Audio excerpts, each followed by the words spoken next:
আজকে আমরা এমন একটা হোমিওপ্যাথিক রেমেডি নিয়ে কথা বলবো যা আমাদের মন আর শরীরের মধ্যেকার যে গভীর যোগসূত্র ঠিক সেই জায়গাটায় কাজ করে। এর নাম অ্যানাকার্ডিয়াম ওরিয়েন্টাল। তো চলুন দেখে নিই আজকে কি কি থাকছে। প্রথমে আমরা অ্যানাকার্ডিয়ামকে একটু চিনে নেব, তারপর দেখব এটা ঠিক কোথায় কোথায় কাজ করে, এর আসল লক্ষণগুলো কি, আর শেষে জানব এর ব্যবহার আর কি কি সাবধানতা নিতে হবে। তো চলুন শুরু করা যাক।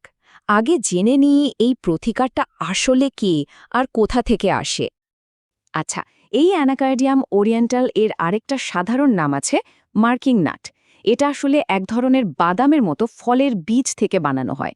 ওই বীজ থেকেই মাদার টিংচার তৈরি হয়, আর তারপর সেখান থেকে আরও উঁচু শক্তির পোটেন্সি বানানো হয় চিকিৎসার জন্য। এর আসল কাজটা কিন্তু খুব ইন্টারেস্টিং। এটা মূলত সেই সব ক্ষেত্রে দারুণ কাজ করে যেখানে মন আর শরীর যেন এক হয়ে গেছে। যেমন ধরুন মানসিক টানাপড়েন, স্মৃতিশক্তি কমে যাওয়া বা নিজের ওপর ভরসার অভাব, এই সব কিছুতেই এর একটা বড় ভূমিকা আছে। বেশ, তাহলে এখন প্রশ্ন হলো এটা শরীরের ঠিক কোন কোন জায়গায় কাজ করে। চলুন সেটাই এবার দেখে নেওয়া যাক। দেখুন, এর সবচেয়ে বড় অ্যাকশন পয়েন্ট হলো আমাদের মন আর নার্ভাস সিস্টেম, প্রায় 50%। কিন্তু এখানেই শেষ নয়, আমাদের হজমের প্রক্রিয়া আর ত্বকের ওপরেও এর কিন্তু বেশ ভালো প্রভাব আছে। তার মানে বুঝতেই পারছেন এর কাজের পরিধিটা কতটা বড়। একদিকে এটা যেমন মনের ভেতরের গণ্ডগোল মিটিয়ে দেয়, অন্যদিকে পেটের আলসার বা গ্যাসের সমস্যার মতো শারীরিক অসুবিধেতেও আরাম দেয়। তো আসল কথায় আসা যাক, কোন কোন লক্ষণ দেখলে বোঝা যাবে যে অ্যানাকার্ডিয়াম লাগতে পারে। চলুন সেই কি সিমটমগুলো দেখে নিই। এই প্রতিকারটার একটা অদ্ভুত কিন্তু খুব জরুরি দিক হল মনের ভেতরের একটা গভীর বিভেদ। মানে রোগীর মনে হয় যেন তার নিজের ভেতরেই দুটো আলাদা মানুষ বাস করছে। ব্যাপারটা অনেকটা এরকম, যেন কাঁধের এক পাশে একজন ভালো কিছু করার জন্য বলছে আর অন্য পাশে আরেকজন খারাপ বা নিষ্ঠুর কিছু করতে উস্কানি দিচ্ছে। এই যে দুটো বিপরীত ইচ্ছার লড়াই, এটাই হলো অ্যানাকার্ডিয়ামের মূল জায়গা। আর এই ভেতরের লড়াইয়ের ফল কি হয়? প্রচণ্ড সিদ্ধান্তহীনতা, আত্মবিশ্বাসের অভাব আর স্মৃতিশক্তি এতটাই কমে যায় যে এইমাত্র যা পড়া হলো সেটাই আর মনে থাকে না। ফলস্বরূপ মানুষটা নিজেকে সবার থেকে সরিয়ে নেয়, একা থাকতে চায়। আর হ্যাঁ, অনেক সময় দেখা যায় এদের অতীতে কোনো বড় অপমান বা মানসিক আঘাতের ঘটনা থাকে। এবার আসি একটা খুব অদ্ভুত কিন্তু গুরুত্বপূর্ণ শারীরিক লক্ষণে, পেটের যন্ত্রণা। কিন্তু মজার ব্যাপার হলো খালি পেটে ব্যথাটা বাড়ে আর কিছু খেলেই কমে যায়। এটা কিন্তু অ্যানাকার্ডিয়াম চেনার একটা বড় সূত্র। এর সাথে আরও কিছু লক্ষণ আছে, যেমন এক ধরনের কোষ্ঠকাঠিন্য, যেখানে মনে হয় যেন মলত্যাগ করার শক্তিই নেই। একটু বেশি পড়াশোনা বা মানসিক কাজ করলেই মাথায় যন্ত্রণা শুরু হয়ে যায়। আর হ্যাঁ, ত্বকে চুলকানি আর জ্বালাসহ র্যাশও দেখা যেতে পারে। তো লক্ষণ তো বোঝা গেল, এবার দেখা যাক বাস্তবে এটা কিভাবে ব্যবহার করা হয়। সাধারণত সমস্যাটা কতটা গভীর তার ওপর নির্ভর করে পোটেন্সি ঠিক করা হয়। ধরুন হালকা মানসিক সমস্যার জন্য 30 সি আর বেশ পুরনো বা গভীর সমস্যার জন্য 200 সি ব্যবহার হয়। আর যখন বলা হয় গঠনগত মিল, তার মানে হলো ওষুধটা শুধু একটা দুটো লক্ষণের সাথে নয়, বরং মানুষটার পুরো মানসিক আর শারীরিক গঠনের সাথে মিলে যাচ্ছে। আর এরকম মিল পাওয়া গেলে সপ্তাহে 1-2 ডোজই অনেক। এখানে দুটো উদাহরণ দেখলে ব্যাপারটা আরও পরিষ্কার হবে। একজন ছাত্র পরীক্ষার আগে যার কিছুই মনে থাকছিল না, খুব টেনশন হচ্ছিল, তাকে দেওয়া হলো অ্যানাকার্ডিয়াম 30 সি, আর তার মনোযোগ ফিরে এলো।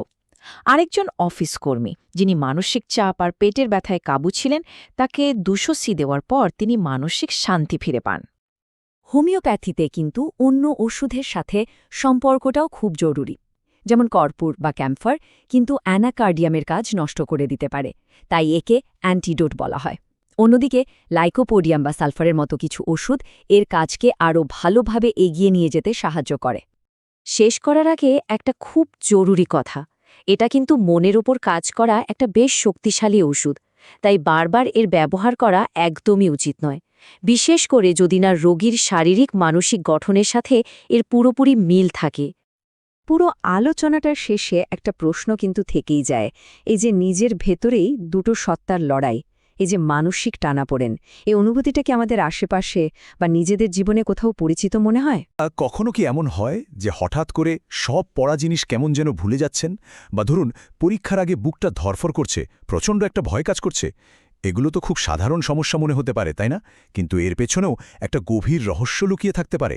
চলুন তো সেই রহস্যটা ভেদ করা যাক।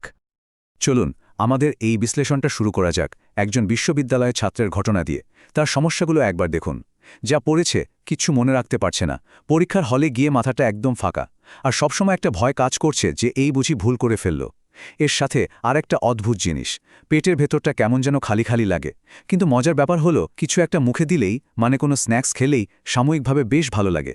দেখুন, আপাত দৃষ্টিতে মনে হচ্ছে এই লক্ষণগুলোর কোনোটার সাথে কোনোটার মিল নেই, তাই না? কিন্তু এগুলো আসলে একটাই সমাধানের দিকে ইশারা করছে। তো এই সব কিছুর সমাধান লুকিয়ে আছে অ্যানাকার্ডিয়াম ওরিয়েন্টালের মধ্যে। এটাকে মার্কিং নাট নামেও ডাকা হয়, যেটা একটা গাছ থেকে তৈরি হয়। এই প্রতিকারটাই হলো আমাদের আজকের আলোচনার একদম কেন্দ্রবিন্দু। তাহলে এই অ্যানাকার্ডিয়াম ওরিয়েন্টালিস্টে জিনিসটা ঠিক কি? এটা আসলে মার্কিং নাট থেকে তৈরি হওয়া খুব পাওয়ারফুল একটা প্রতিকার। আর এটা মূলত 3টে জায়গায় কাজ করে: মন, নার্ভাস সিস্টেম আর আমাদের হজম প্রক্রিয়া। আর হ্যাঁ, আমাদের ছাত্রটির সমস্যার সমাধানের সূত্র কিন্তু এখানেই লুকিয়ে আছে। বেশ, এবার চলুন আসল জায়গায় আসা যাক। অ্যানাকার্ডিয়ামকে যদি ঠিকঠাক বুঝতে হয়, তাহলে এর একেবারে কেন্দ্রে যে দ্বন্দ্বটা চলছে সেটাকে আগে ধরতে হবে। এখানেই কিন্তু সব রহস্যের চাবিকাঠি। এর মূল সমস্যাটা হলো ইচ্ছাশক্তির একটা মারাত্মক দুর্বলতা। আর নিজের মনের ভেতরেই যেন একটা তীব্র যুদ্ধ চলছে, মানে ব্যক্তিটা নিজের সাথেই প্রতিনিয়ত লড়াই করে যাচ্ছে। কিংবদন্তি হোমিওপ্যাথিক চিকিৎসক জেটি ক্যান্ট এ বিষয়টা খুব সুন্দর করে বুঝিয়ে গেছেন। তার কথায় এমন একটা অনুভূতি যেন দুটো ইচ্ছা কাজ করছে, একটা যা আদেশ দিচ্ছে, অন্যটা ঠিক তার বিরোধিতা করছে। একবার ভাবুন তো, নিজের ভেতরেই এমন একটা লড়াই। ব্যাপারটা দারুণ মজার, তাই না? এটাকে অনেকটা এভাবে ভাবা যেতে পারে, যেন এক কাঁধে একটা দেবদূত বসে আছে, সে বলছে তোমার পড়া উচিত, আত্মবিশ্বাসী হও। আর ঠিক সেই মুহূর্তে অন্য কাঁধ থেকে একটা শয়তান যেন ফিসফিস করে কানে কানে বলছে, ধুর, তুমি তো ফেল করবেই, এসব বাদ দাও। এই যে দুটো ইচ্ছার মধ্যে একটা মারাত্মক টানাপোড়েন, এটাই হলো অ্যানাকার্ডিয়ামের মূল ভিত্তি। তো এই যে ভেতরের যুদ্ধ, এটা আমাদের মন আর শরীরে ঠিক কিভাবে প্রকাশ পায়? চলুন এবার সেই লক্ষণগুলো এক এক করে দেখে নেওয়া যাক। মানসিক স্তরে এই দ্বন্দ্বের মূলত 4টে প্রধান রূপ আমরা দেখতে পাই। প্রথমে আসে হঠাৎ করে স্মৃতিশক্তি কমে যাওয়া, তারপর মেজাজটা খুব খিটখিটে হয়ে যায়, এরপরে আসে আত্মবিশ্বাসের মারাত্মক অভাব, আর সবশেষে এমন একটা সিদ্ধান্তহীনতা তৈরি হয় যা মানুষটাকে প্রায় পঙ্গু করে দেয়। বিশেষ করে স্টুডেন্টদের ক্ষেত্রে এটা খুব দেখা যায়। হঠাৎ করে সব ভুলে যাচ্ছে, পড়ায় একদমই মন বসাতে পারছে না। আমাদের প্রথম কেসটার কথা মনে আছে তো? ঠিক এই সমস্যাটাই কিন্তু তার ছিল। আর একটা অদ্ভুত কিন্তু খুব গুরুত্বপূর্ণ লক্ষণ হল গালিগালি করার একটা তীব্র ইচ্ছা। এমনকি অন্যের প্রতি নিষ্ঠুর হওয়ার একটা প্রবণতাও দেখা যায়।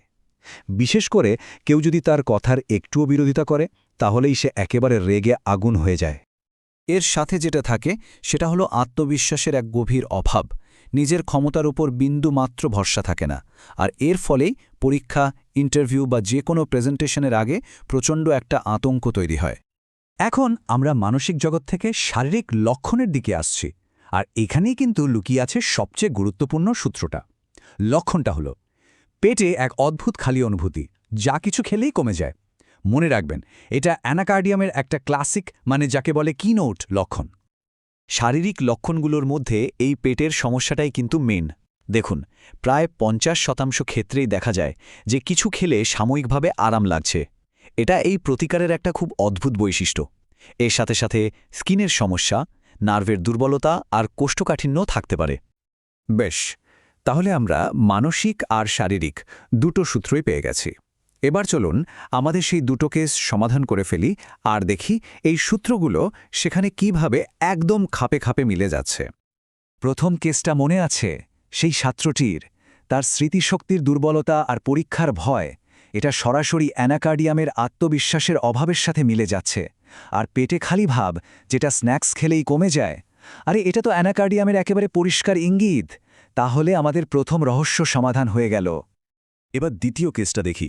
সেই ৩৫ বছর বয়সী খিটখিটে মেজাজের ব্যক্তি, তার গালাগালির প্রবণতা, অন্যদের সন্দেহ করা, আর সেই একই পেটের সমস্যা, সাথে আবার ত্বকে চুলকানি। এখানেও দেখুন, প্রত্যেকটা লক্ষণ একদম নিখুঁতভাবে অ্যানাকার্ডিয়ামের দিকেই নির্দেশ করছে। তাহলে এই পুরো আলোচনা থেকে আমরা কি শিখলাম? অ্যানাকার্ডিয়াম হল মন আর শরীরের মধ্যে যে একটা গভীর সংযোগ আছে তার এক দারুণ উদাহরণ। এর পুরো ছবিটাকে আমরা 3টে প্রধান স্তম্ভের ওপর দাঁড় করাতে পারি। এর সবচেয়ে বড় আর গুরুত্বপূর্ণ স্তম্ভটা হলো বিভক্ত মন, মানে সেই ভেতরের দ্বন্দ্ব। ঠিক তারপরেই আসে পেটের ওই অদ্ভুত খালি ভাব, যা খেলে ভালো লাগে। আর সব শেষে রয়েছে নার্ভ আর ইচ্ছাশক্তির দুর্বলতা। এই 3টে মূল বিষয়ই কিন্তু অ্যানাকার্ডিয়ামকে চিনিয়ে দেয়। তাহলে আজকের আলোচনা থেকে মনে রাখার মতো মূল কথাগুলো কি কি? 1 নম্বর, অ্যানাকার্ডিয়ামের কেন্দ্রে রয়েছে একটা ডাবল হুইল বা তীব্র ভেতরের লড়াই। 2 নম্বর, এর সবচেয়ে বড় শারীরিক লক্ষণ হল পেটের খালি ভাব, যা কিছু খেলেই কমে যায়। আর 3 নম্বর, এটা ছাত্রছাত্রীদের স্মৃতিশক্তি কমে যাওয়া এবং পরীক্ষার ভয়ের জন্য একটা অসাধারণ প্রতিকার। এই বিশ্লেষণ শেষে একটা প্রশ্ন রেখে যেতে চাই। আচ্ছা, আমাদের এই যে শারীরিক অস্বস্তিগুলো হয়, যেমন ধরুন পেটের সমস্যা বা ত্বকের র্যাশ, এগুলো আসলে কতবার আমাদের ভেতরের কোনো মানসিক দ্বন্দ্ব বা চাপা কষ্টের কথাই বলে? ভেবে দেখার মতো একটা বিষয়, তাই না?